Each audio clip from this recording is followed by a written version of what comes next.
Mivavaka manokana ho andreo fianakaviana mikorontana isika amin'ity volana marsa ity mba ahita fanasitranana ny ratrany ao anatin'ny famelan-kelokany ireo fianakaviana misarabazana amin'ny fahitana indray ny asarobidiny hafa na dia ao anivony fahasamihafana aza.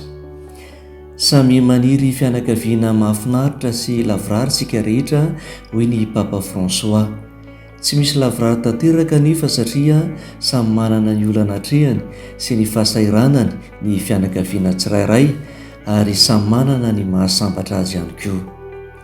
Sarobidy ny olona tsirairay ao anivon'ny fianakaviana satria miavaka amin'ny hafa izy sady tokana amantany.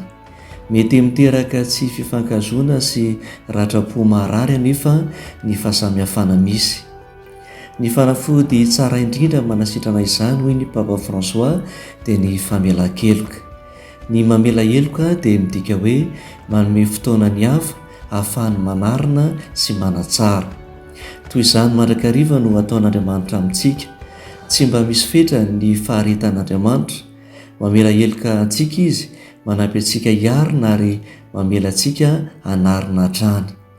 Manavao hatrany ny fianakaviana ny famelan-keloka hoy ny Papa François ary mampibanjina ny ho avy ao anatin'ny fanantenana.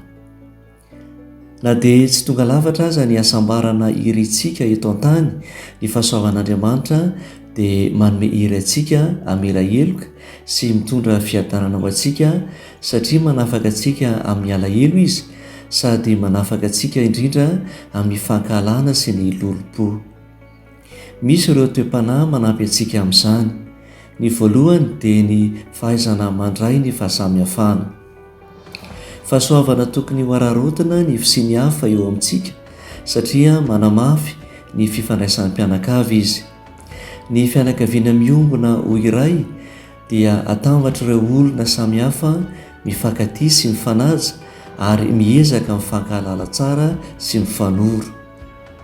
Ny faharoa dia ny fanomezan-danja ny hafa izay manamafy ihany ny mahasarobidy ny fahasamihafana. Sarobidy sy fanomezana ho antsika ny hafa mitondra ny maizy azy manontolo eo amin'ny fifandraisan'ny mpianakavy. Fahatelo manaraka izany ny fahaizana mifona sy mamela heloka. Tsara ny makatahaka an'i Jesosy manetry tena sy mamindra fo rehefa misy havana mandratra amin'ny fontsika, indrindra amin'ny fotoana hatsapana fa sarotra ny mamela heloka. Ny ratra-po eo anivon'ny fianakaviana matetika no maharary indrindra. Tsara ny mahatsiaro mandrakariva fa i Jesosy no namela ny helontsika voalohany. Ny toe-panahy fahaefatra dia ny tsy fitsaratsarana ny hafa. Tsy tokony hiandry ny olona ho lavrary isika na ho tonga lafatra ny fitiavany vao ayaka sitraka ny fisiany.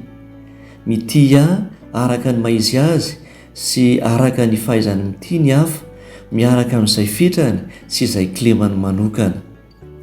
Tsy midika nefa izany fa tsy tena izy ny fitiavana asehony. Ny toe-panahy fahadimy dia ny fanampiana ny hafa sy ny fitantanana azy.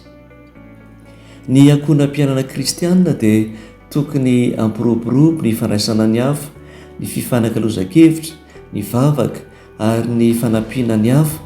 Tokony ho sehatra hatsapahan'ny fianakaviana rehetra ny fiainoana sy ny tsy fitsaratsarana fotsiny ka hanivozan'izy ireo fanantenana sy fanohanana ahafahany mifampihavana indrindra rehefa tojo ireo fisidrana samihafa.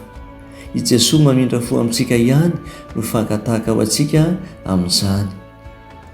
Ny vavaka fangatahana mpanaoviny Papa Ray Masina ary dia manampy antsika hahatsapa ny fitiavan'Andriamanitra tsy misy fetra.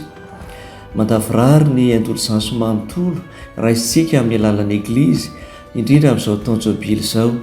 Ka ny vavaka iarahantsika manao mandritra ity volana marsa ity ho an'ireo fianakaviana mikorontana sy ny tolo-tanana ataontsika no entitsika mamaly fitiany fon'i Jesosy sy hijoroantsika ho mpivahin'ny fanantenana eo anivon'izao tontolo izao feno ankiviana.